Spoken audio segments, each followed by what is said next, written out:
Sorry, I don't love you. Afraid I've grown accustomed to. Cause with you something isn't wrong, something isn't wrong, something isn't right. I wish you could be happy. Hey everyone, welcome to Geekdom is back, as is Sean Gonzalez. Today we're going to be talking about Leia, Princess of Alderaan by Claudia Gray. But before we do that, I want to let you all know that today's show is brought to you by lootcrate.com. You can save 10% on any new subscription at trylootcrate.com/geekdompod, and you can enter the promo code BRIDGE10 for 10% off on that new subscription. And I will tell you all a little bit more about Loot Crate later on in the episode, but right now it's going to be all about Princess Leia. And Sean, you've come on to talk about Star Wars a couple of times now. Last time we talked about the Captain Phasma book, or just Phasma as it is called, but Claudia Gray has written quite a few Star Wars books in the new canon, and I've loved everything that I've read from her. Yes. So Claudia Gray, I'm pretty sure she wrote, obviously, the Leia, Princess of Alderaan. She also did Bloodlines, which was Leia's first book. And I'm pretty sure she wrote Lost Stars. Yes. Which was like the first major Star Wars book of the new canon. And it was critically acclaimed as one of the best Star Wars books, and still is one of the top Star Wars books of this canon. So Gray has been unbelievable in character-driven novels. Yeah, and just for a quick overview on this novel, it's technically a young adult novel, but I don't really care when it comes to Star Wars. I'll read all of the books pretty much, except for maybe, some of the really, really basic kids books, but young adult books are always welcome in my Star Wars reading repertoire here. And basically, Leia is a teenager. She's 16 in this book, and you really see her developing into the Leia that we all know from the films. So it's just sort of this really great coming of age story for Princess Leia. Yeah, and so it's Princess Leia before she's technically given the name princess, or the official title. So It's her in this not awkward, but kind of not exactly socially inept. And she's very, of her own royalty, of her own parents, and knowing her droid and knowing her high status. But then she starts to see people. And I think that was really well done in this book as well. So it is a coming of age story, but it's also a coming of being a person. Almost, I feel like, for Princess Leia, because she was, lived in royalty her whole life. Yeah, it's kind of like her being in high school without actually being in high school, because, you have this apprentice legislature, and obviously spoilers just in case. I mean, I feel like that's sort of a given with my podcast if we pick a specific topic to discuss, but just in case, go read the book and then come back and hit play again on this. But you have the apprentice legislature, and, she meets all of these other people her age, and, they're all different species from different planets. And you really get, sort of this sense that she really has to warm up to people. And, basically we get all of the thoughts in her head about each person, which is really nice because you can see her thought process on the page when you're reading the book. And it's one of those things where, you can tell she's really trying to get a grasp on letting other people in too. And I'm probably pronouncing his name wrong, but I'm just going to go with Keir Domati. I don't know if that's right. I think that's as close as I'm going to get, but he is the first person that Leia really opens up to. And, there are some funny moments in this book too, though, which I think is really important, because you can't really have a story about a teenager and have it be too super serious in this sense, especially, when we know the person Leia becomes already. It's not too much of a surprise where she ends up. It's just more of a surprise on how she gets there. Yeah. And so while I was reading this book, my favorite film and one of my favorite books is The Descendants.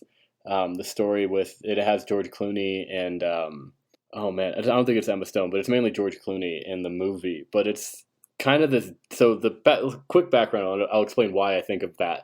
But so this dad has just lost his wife to, and if she's in a coma and probably not coming out. So now he has to like become a parent and deal with his like teenage daughter, who's kind of like a bitch, and then his like younger daughter, who's kind of like all over the place and wild, and he has no clue what he's doing. And so there's this one moment where he starts talking about like his daughter Scotty, and she has this like really idiotic boyfriend, and he's just trying to figure out like why do you like this person? And eventually he realizes that like that's who she can talk to and feel comfortable with, while he has to figure out everything else, and he shouldn't be so worried about it. And he's like, I kind of like the kid. I hate my daughters with them, but I get it. So to bring this to Leia, Leia's parents, Bail Organa and Brea Organa, are dealing with something else that's way out of perspective of anything Leia knows about. So Leia has to kind of redefine herself and start talking to other people to feel comfortable around them, because she can't talk to her parents anymore. And so that was kind of where I saw that really big comparison. It's like, I totally understand why Leia is like this, because it is kind of weird watching your parents like constantly feel like they're panicking or angry, and you have no idea why. Like, dude, you're like royalty. Like, what's really going on? Besides like the emperor, which everyone hates the emperor, but it was just like, why can't you talk to me? What's going on? So she has this kind of like inner panic. And then she's like, all right, well, I'm going to prove to them that I can be an adult. And then that backfires for a little bit. And then she's like, all right, I need to figure out how to do this like the correct way. So it's a really good book for that aspect.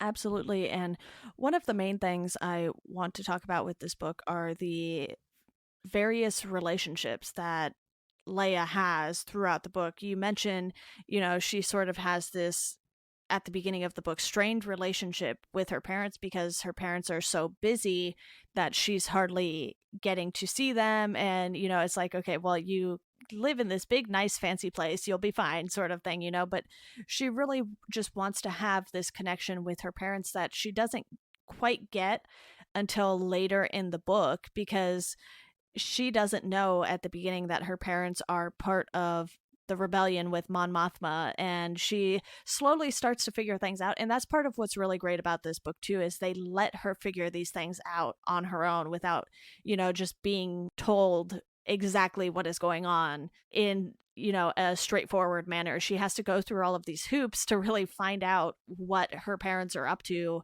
and why they're always at these dinner parties. She thinks her mom's just being ridiculous and like, oh, planning another dinner party because why not? And, once she finds out the truth, it's like she has a different understanding of who her parents really are.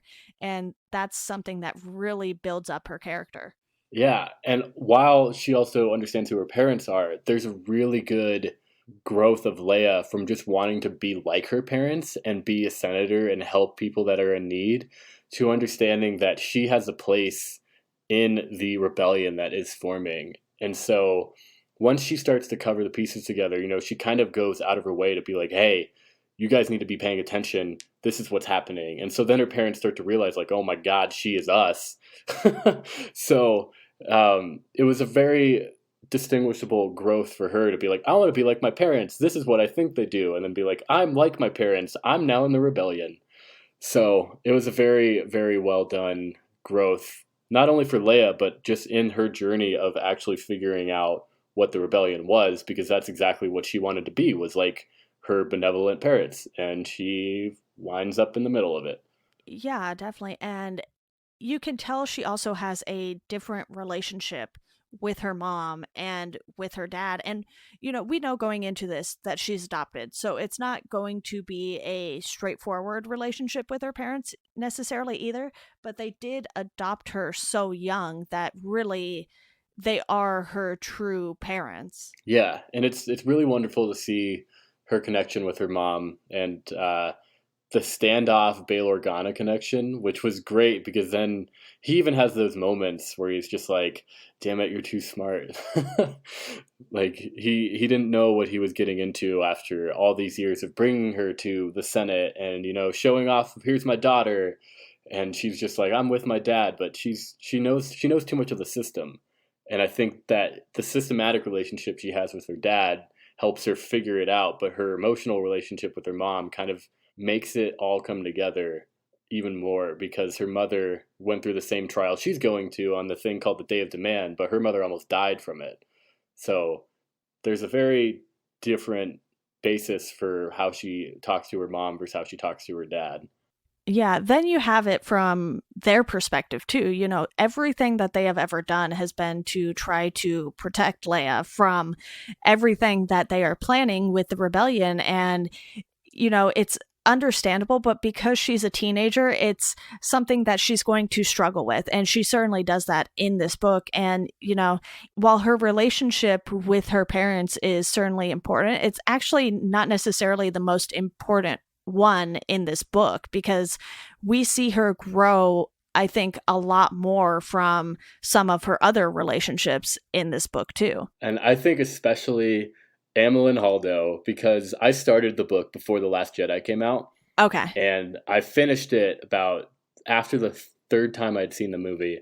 So I went back and finished it. And I was sitting there and I was like, oh my gosh, Amilyn Holdo is freaking Holdo in The Last Jedi. And I slapped myself and I was dying of laughter because the exact quote I read that put it all together was like Leia saying, well, Holdo's never going to be anyone that could do anything in a dire situation because she was just so wacky. And I was like, wait a minute, the entire The Last Jedi revolves around Holdo.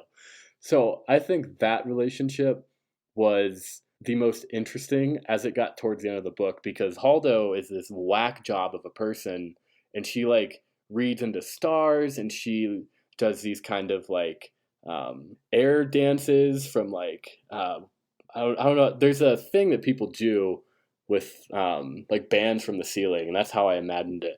But Holdo is just so out there and I didn't think that Holdo would be the one to again save Princess Leia. But she does at the end of the book by using these wacky stardust correlations between planets. But she's just someone that was very daring, even more daring than Leia. And I think Leia kind of like appreciated that. And then, but she also had to figure out her own way out of it. Whereas Holdo was like, well, like, okay, I got into this and I'm going to get out of it.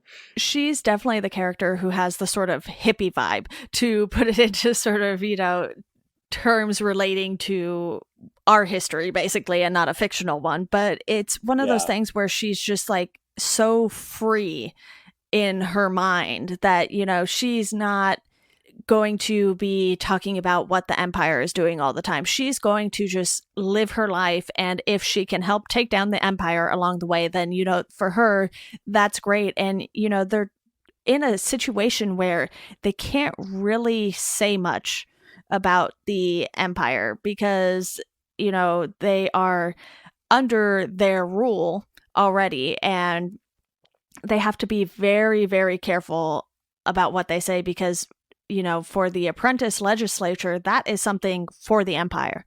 It's not something for the rebellion or anything like that. It's just something everyone sort of goes through. And you can tell that Amilyn is just, you know, she's not necessarily careless, but she makes it come across that way, and she's still smart enough to know exactly what she's doing. And I think that's what makes her character so appealing. And even though her and Leia were complete opposites, by the time, you know, you see The Last Jedi, you can tell that those two ladies have just been through so much, and whether it was apart or together, it certainly shaped who both of them became by, you know, by the end of that movie. Yeah, and it was really well done. Again, Claudia Gray crushes it in building these characters, and I'm so happy she did this book after having also done Bloodlines, because there's always this like embarrassing part to being Leia that I think Claudia only captures because, you know, in Bloodlines it's very much, oh yeah, everyone just found out that Darth Vader was my dad. Yeah. And so for this, it's more like everyone knows who my parents are, but how can I represent them at the same time? And so even the things she does are it completely embarrasses her parents. So like the first time she goes out on herself, by herself to go help people that are in need, she actually goes to the planet Wobani, which is from Rogue One, and she sees this like prison camp and all these people are suffering. And so she misinterprets on purpose the law of the Imperials of like, oh yeah, well, they can only leave if they work for me. All right, I have 100 spots on my ship for people to work. And so she just starts giving random jobs to people, and she saves a ton, everyone that's in the most need. But then when she brings it back, her parents are disappointed. She's like, but I did something good. And it's like, well, we were trying to do that. Like, you can't just do that. So then the Imperial Code was going to get changed so that the law couldn't be misinterpreted again. So it's very well done. And I think only Gray has captured that. It's such a burden to be Princess Leia in both this book and in Bloodlines, and those are about 50 years apart.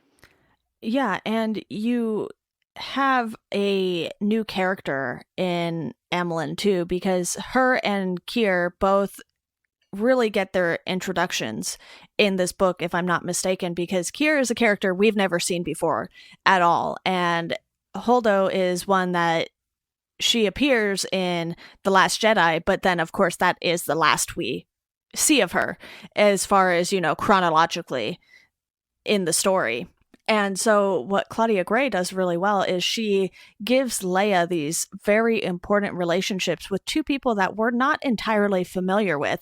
And she just makes us so familiar with them by the end of the book. And, with Kier especially, he plays such an important role in teaching Leia how to lose someone, but also teaching her how to not just be a princess. She can have a personal life outside of being royalty. And he just really teaches her so many things. And, it's funny because her mom even has a line in this book where she talks about, basically being with a scoundrel. And obviously that alludes to Leia and Han later on down the line. But to see her have this relationship with someone like Kier first, who is loyal to the Empire, it's just such a contrast to, the relationship we saw with her and Han throughout all of the films. Right. And I think that exact line, her mom's like, it's rare for someone to find someone that's perfect for them, like at the first try. Right. And so the book just makes you believe that it's going to work out. And, Kier's intentions aren't necessarily shown, but he's there for everything that Leia needs, whether it's just listening in, sneaking around, or just being, an emotional companion. They are each other's rocks, and they really understood each other. But I definitely think that Kier almost had that imperial stigma to him, where it's like, I'm going to make sure that I have my bases covered in case I need to make a step ahead or get us away from this. And that's how the end of the book comes, with him following Leia and then finding the rebellion. But he kind of makes a mistake, and next thing you know, like, Leia finds all this out and she can't even begin to formalize words. It's so gripping.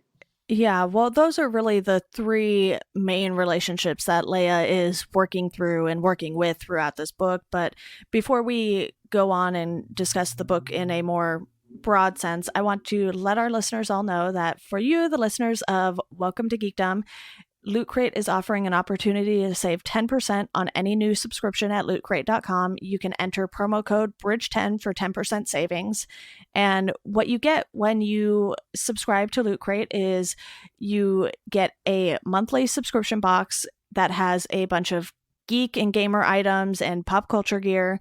For less than $20 a month, you'll get 6 to 8 items that include licensed gear, apparel, collectibles, and unique one-of-a-kind items, among other things. So, there's a very broad range of items you can get in this, and you have until the 19th at 9 p.m. Pacific to subscribe and receive that month's crate. And when the cutoff happens, you've missed out on that box, so you just have to wait and see what the next one is going to be. And typically it's not just one theme, they'll have multiple themes per box, so you're definitely getting a good variety of things in the box. But again, that is to save 10% on any new subscription. You go to trylootcrate.com/geekdompod and you enter the code BRIDGE10 for the 10% savings. And thank you so much to Loot Crate for sponsoring this episode. Now, Sean, I just want to sort of discuss the book in a more broad sense, because you have Leia doing a lot of things in this book. She has her obligations for the Day of Demand, but you also have her sort of doing this charity work too. And she's going to these worlds she's probably not supposed to be going to because of, the hold the Empire has over them. And she's sticking her nose where it doesn't belong. And it's just one of those moments where you really get this first glimpse of where Leia got a lot of her personality and characteristics from, and how she operates with the rebellion down the line. Exactly. And I think the very first time she does that charity work on Wobani, when she completely throws aside the Empire's law and says, well, if they need to work for me, I'll give them jobs. Right. That's just something that felt so Leia and felt so right in comparison to any other character. And it also felt a little bit like Padme, because, Padme in Attack of the Clones, albeit however people like that movie, she has this kind of like will and standoffish and like, all right, let's do it. And same thing in The Phantom Menace. She's like, well, if we need to do it, let's get it done. And that's kind of how Leia is. Whereas you don't really see that a lot in Brea and Bail in this book per se, where you're not really seeing what they're doing, but you're seeing Leia get it done. Right. So it almost feels contradictory once Leia starts figuring out, like, oh, so they're doing something. And you just keep seeing Leia figure it out, and then you're just wondering, like, what's really happening? So that's where I think Claudia Gray did such a great job in showcasing Leia, because Leia is always, like, straightforward, let's do it, and everything else seems, like, secretive. She has this sneaky brilliance to her, and I think that's what makes her character so great, because we see it so early on, like you said, when she goes to the world and she just hires, like, I want to say 90 something people, because they can put a maximum of 100 people on the ship. So she just hires about 100 people to join her as her crew, and she, gives them roles that would make total sense. Like, these are legit jobs. She is not just making up jobs on the fly. These are jobs that do exist. Whether or not she actually needs these people for these jobs is another story, but she executes it in such a way that they can't really do anything about it, and it would make them look very, very bad if they tried to stop her. Yeah, and that was part of the royalty clause, was like, well, they're not going to stop me, I'm royalty. And that's even more funny once it comes to A New Hope, where she's like, this is a diplomatic vessel on an important mission from Alderaan, and Vader's like, come on, I've seen this happen before. So it's interesting to see that character trope just continue on throughout. And even with Han in Empire Strikes Back, where he's like, all right, Your Majesty, or he just makes up all these different words. It's just this really funny like royalty to her that it doesn't really feel like it once you get through the book. Like, you're like, oh yeah, she just finished her duty. She's princess. We all know how that ends. Yeah, this book has a lot of supporting characters too, who really add to the story. You have a lot of the students that she's with other than Amilyn and Kier, and they sort of just fill out the diversity in the Star Wars universe, because you sort of get these descriptions of all of these different characters, and you're like, okay, this group might be very different than, the humans for these reasons. And, it's not even just a difference of race or anything like that in Star Wars, because you have these full-on different species. So you have an even greater diversity in the stories. And then, you also have Lieutenant Ress Baden, who is often accompanying Leia, and it's one of those things where, okay, the lieutenant needs to not say specific things that should have been seen. So, there's sort of this sense of secrecy between Leia and Lieutenant Ress Baden too. Yeah, and even Leia like picks up on that and like tries to nudge her about, it's like, oh, are we gonna do anything exciting? Right. Like, it's just this total Leia personality, and it's only something that Leia would really like get into. And then the same thing happens when she goes to Naboo, and she is trying to get work done, and people are like, no, like, you can't do it. And then she's like, but I need to do this. Like, I brought all this mining gear for the miners who are not like living comfortably. So then she goes and takes it up with the Moth there, who happens to be an old character, Panaka. And I was like, oh my gosh, it's Captain Panaka. And it's just very funny how that relationship is even formed. It's like, oh, when were you born? Who adopted you? Yeah. Okay, this is interesting. So you can definitely see that there's some lineage from her mother there. Yeah, and I mentioned earlier that she's sort of sticking her nose where it doesn't necessarily belong, but she's able to cover it up and have a good reason for doing so. But then there are some unintentional moments too where she sees things that she wasn't supposed to, and that actually happens on her way back from Wobani when she has all of these people. They pass through Calderos Station, I believe it is, and she's seeing this thing going on that no one is really supposed to know about. And then, they sort of find out that she was in the area at the time and it isn't going in her favor. Right. And so it all seems to go against her. And then it's even great when she randomly goes to Crate, which was the Last Jedi planet as well, and then she sees her dad with a bunch of people that were ready to shoot her out of the sky, and she's like, well, this doesn't seem right. You're supposed to be a senator.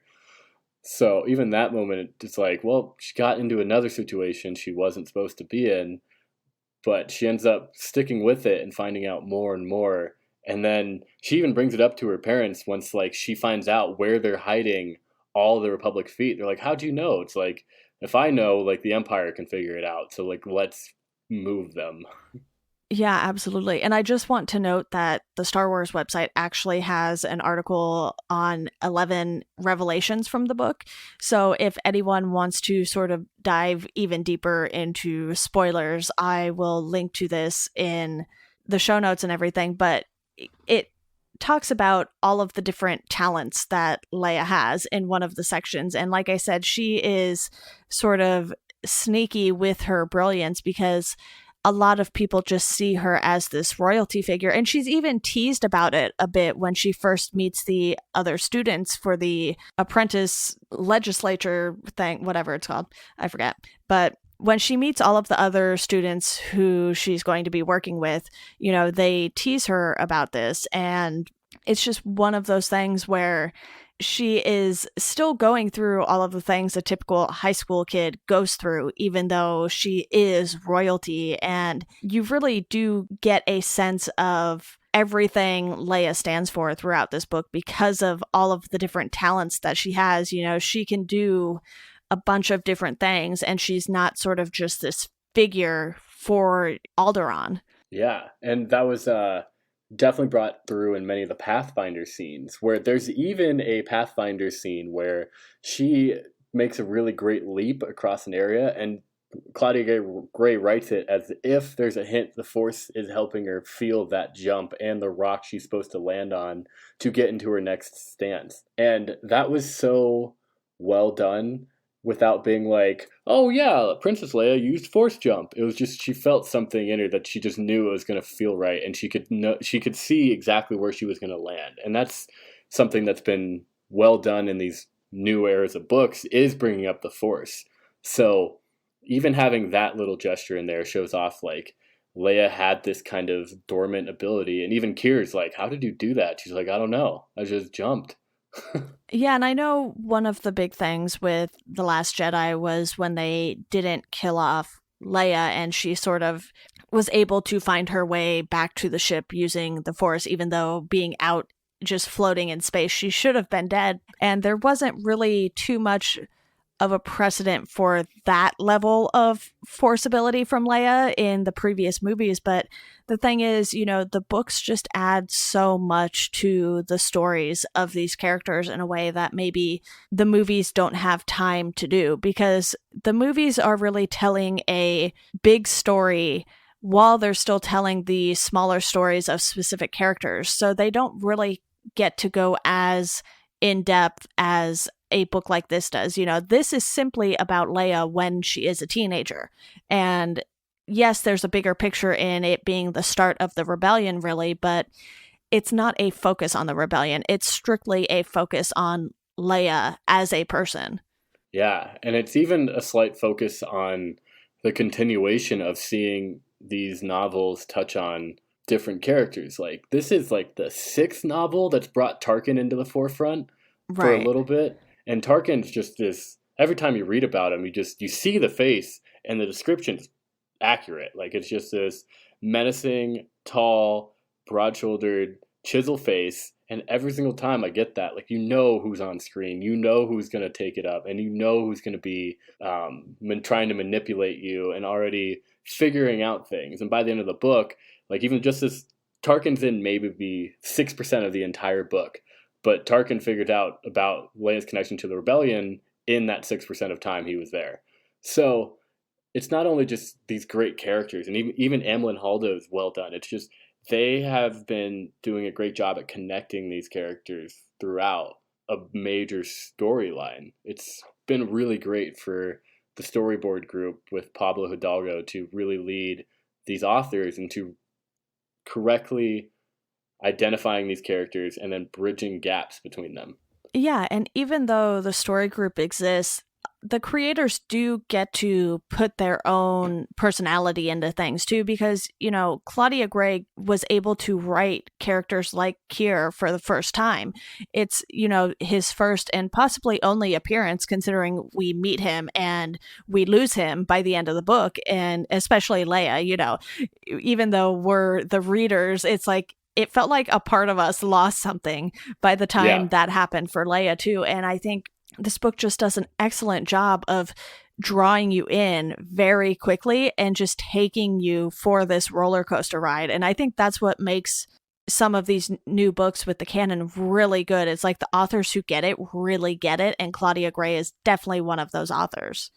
And I think it's interesting, too, because so many people in the Star Wars movies want action, action, action, and half of these books have no action. Right. Like, this book doesn't really have that much action. Catalyst, the Rogue One, prequel, had nothing. It was all politics between, 2-3 characters. But to see these writers take the Star Wars timeline and the Star Wars characters and be like, all right, so let's build them as just everyday people and see how they would react to, falling in love or, kind of understanding how to accept everyone. Because with the pathfinding class, there was an Athorian, there was that lizard, Zam guy, there was obviously Kier and Leia who were normal, but then there's Amilyn, who's technically almost like a human, but she's just so off kilter, just hanging out. But it's also interesting to see Leia as a 16-year-old want to be a senator and is given this mock Senate. And then she finds out that she's actually helping the Empire do horrible things in the mock Senate. So you just kind of get to see these constant layers that have been built in these books come out, and they don't have anything to do with lightsaber battles or crazy starfighter dogfights. It's just these really tense moments because they're people and we're people, so we can build that idea in our head. Yeah, and I know we mentioned this a little earlier with Kier and him being loyal to the Empire, and at the end there, he's even telling Leia to, turn the information over to them. And it's one of those things where you really understand certain people in the Empire through his character, because not all of them want to be there, but a lot of them feel like they owe the Empire something because, they are better off than a lot of people in the universe are because they've been taken in and they're part of the Empire and all of this. And it takes, characters like Finn to really break free from that mold and fight against everything that the Empire stands for, even though there might be some good people within the Empire. And it's just one of those fine lines that I think they walk very well with Kier. Yeah, and it was definitely devastating to, after having read Rebel Rising by Beth Ravis, for she wrote the book about Jyn, but there was a kind of a similar way that Jin's teenage young love passed away in that. And so having read that, I was like, not again, they got me. Beth Revis wrote Rebel Rising, but Jyn kind of goes through that same thing. And there's just that like shell shock, you know, like it's almost random accidents. Like, yeah, Kira was following Leia, but he drifted too close to something he didn't know was going to explode. And that's just, you know, not fun luck. Yeah. One thing I want to point out too is because we've talked about Phasma and now this, both books are written by ladies, and it's one of those things where I feel like there's more diversity in the books right now than there is with the films, because there was a recent announcement that some of the guys from Game of Thrones would be getting Star Wars films. And, it's come up that it's just a bunch of white guys who get to, produce or direct these, a bunch of white guys who get to direct these Star Wars movies. And, yes, Kathleen Kennedy is the head of Lucasfilm right now. So, there's diversity in that sense because, she does oversee things, but she's not going to be there every single day that a movie is filming or something like that. And it's just sort of refreshing to get this perspective with the books too, because, you have these female characters written by female authors.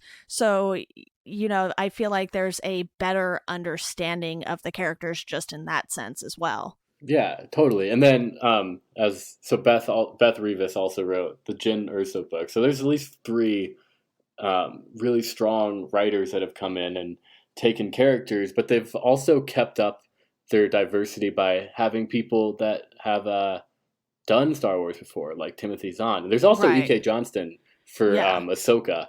So I think that they're doing a really good job at taking their characters that, kind of not necessarily need that presence, but just having someone write that as the character rather than, like having someone else of a completely different like genre of film come in and try to write a Star Wars like book.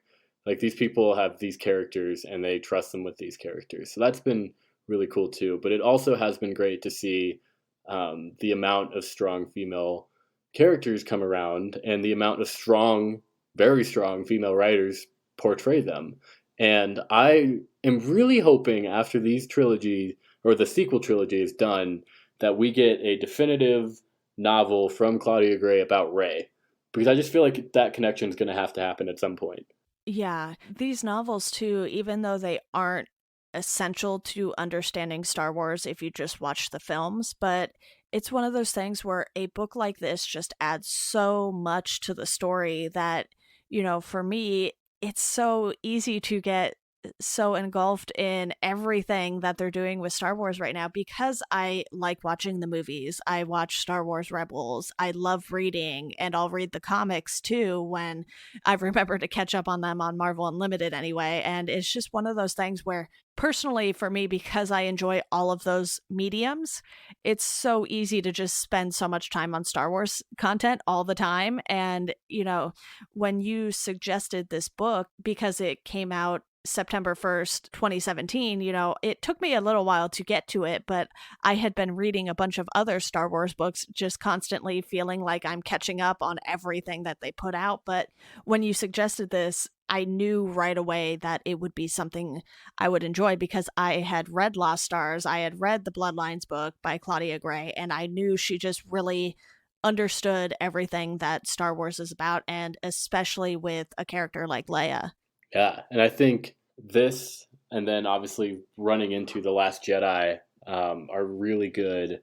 Not like final pieces, because there will probably be more comics covering different timelines, but I think this really showcases, the side of Leia we may not have ever gotten to see.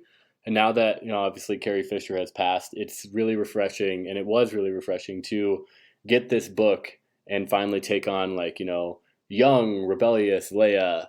And it's such a bold and great connection between all the mediums Leia has been in. And this was the one that's now officially going to start it off. And it's really great to finally have that full storyline. How did she get here? All the movies in the original trilogy, the sequel trilogy, and what that's going to end like. But we have a good definitive closing arc now.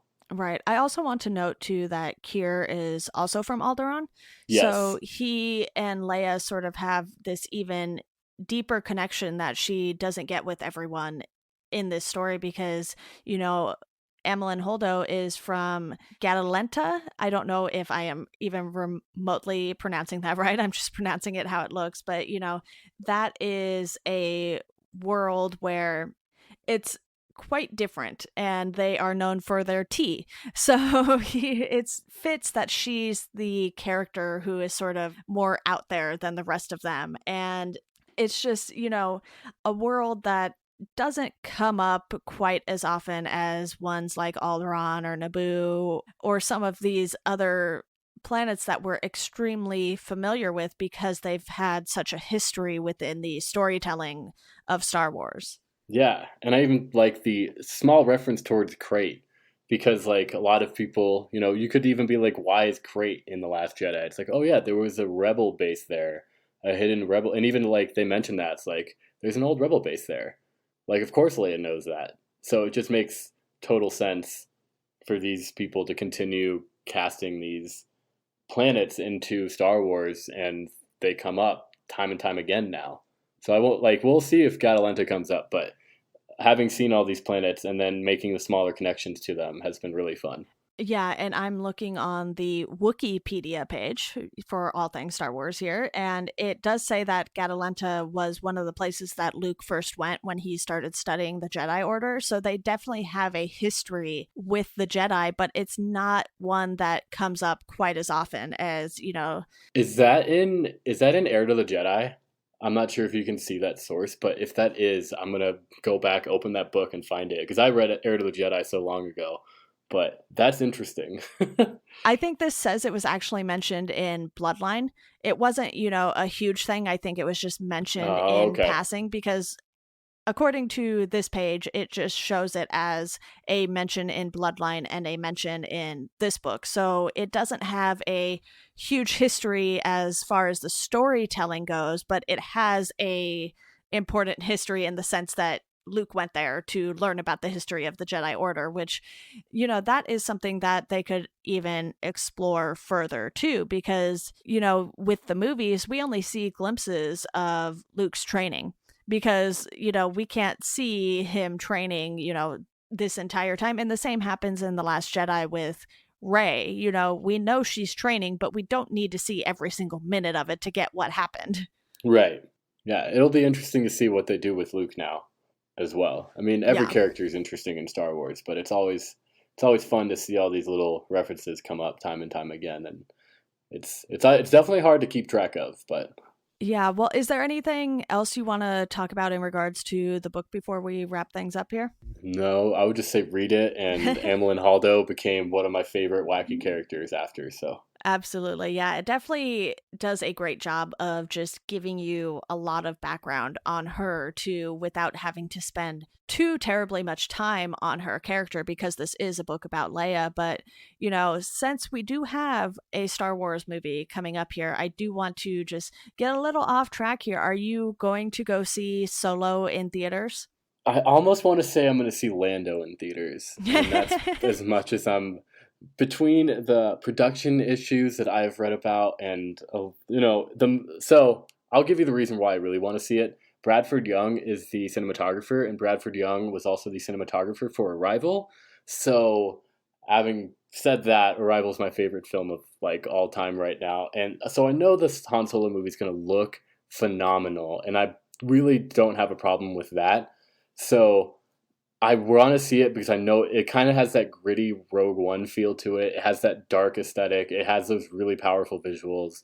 I'm just a little concerned of the potential storyline, but I'm really excited to see Lando, and I'm really kind of excited to see how Woody Harrelson is involved in this because it's just Woody Harrelson, and that dude's just off the wall funny sometimes. So Yeah, I'll probably go see it in theaters just because I have Movie Pass right now. So it's kind of like, well, why not go see it when literally one ticket pays for Movie Pass in itself? But I think Star Wars has become one of those things where I'll just sort of pay attention to whatever they're doing. And it's one of those things where I never really expected this to happen either. Like as a kid, I wasn't into Star Wars. I didn't really pay attention to Star Wars. I probably had seen, you know, those first 6 movies at some point, but I had only seen them once. And now it's like I'm so immersed in everything because it's just insane the amount of world building that they have done. Well, world building is even an understatement. They have built an entire universe made up of many, many worlds. So it's just insane how far Star Wars has really come.